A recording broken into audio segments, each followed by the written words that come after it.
Assalamualaikum warahmatullahi wabarakatuh. Okey guys, kali ini akan kami menceritakan ada seorang ahli ibadah ketika solat, melaksanakan solat, waktu membaca Fatihah, ketika sampai pada ayat Iyyaka na'budu, muncullah di dalam hatinya orang ahli ibadah tadi bahwasanya dia menyangka bahwa dirinya itu merupakan ahli ibadah yang hakiki. Kemudian ada suara yang membisik di dalam hatinya itu, terdengarlah yang mengatakan, kamu bohong karena kamu masih menyembah makhluk. Maksudnya senang kepada makhluk.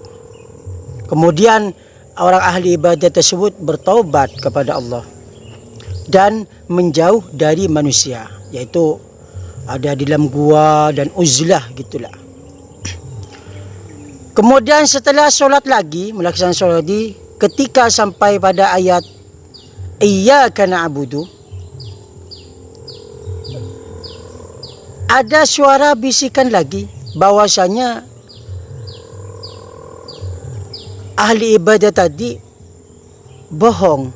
Kamu bohong karena kamu masih senang kepada istrimu.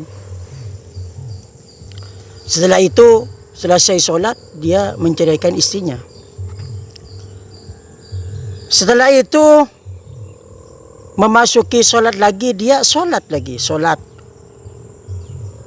Setelah mencapai pada ayat Iyyaka na'budu, ada suara lagi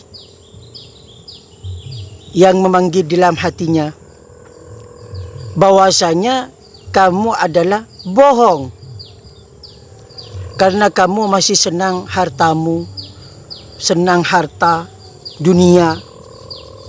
Setelah selesai solat, ahli ibadah tersebut mensodakokan semua hartanya, disodakokan. Selang beberapa waktu dia solat lagi. Setelah sampai pada ayat Iyyaka na'budu wa iyyaka nasta'in,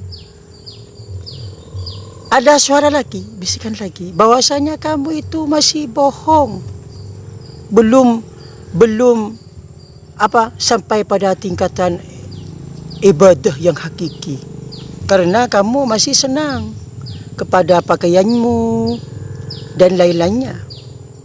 Setelah itu, selesai solat, dia mensedekahkan pakaiannya semuanya, kecuali memang yang wajib untuk dirinya, yaitu yang dipakai itu.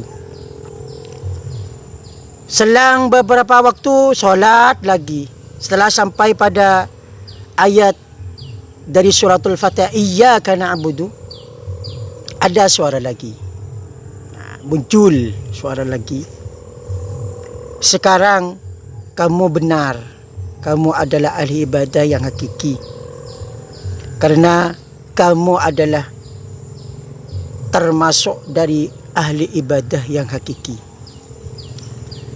Diambil dari cerita ini diambil dari kitab An-Nawadir. Diambil cerita ini, sebaiknya kita semua kalau waktu lagi ibadah, agar supaya fikiran kita, hati kita itu mengkosongkan, langsung menyatu kepada Allah Subhanahu wa taala. Jangan memikirkan yang lain, memikirkan dunia, memikirkan istri dan lain-lainnya. Pokoknya fikiran kita itu harus menuju pada Allah. Jadi tidak boleh, kalau waktu ibadah tidak boleh memikirkan masalah yang lain selain Allah Subhanahu wa taala. Jadi inilah yang kita bisa diambil dari cerita ini. Cerita ini adalah kisah nyata seorang ahli ibadah. Ya, memang sulit untuk mencapai makom seperti itu. Cuman kita harus latihan sedikit demi sedikit. Memang dianjurkan kalau waktu ibadah agar supaya hati kita, fikiran kita ia tertuju kepada Allah Subhanahu, ibadah kepada Allah, jangan sampai memikirkan yang lain selain Allah. Agar supaya kita khusyuk, karena khusyuk itu sunat, dianjurkan di dalam beribadah adalah khusyuk. Demikianlah yang bisa diambil dari cerita tadi yang diambil dari kitab Nawadir. Semoga bermanfaat. Wassalamualaikum warahmatullahi wabarakatuh.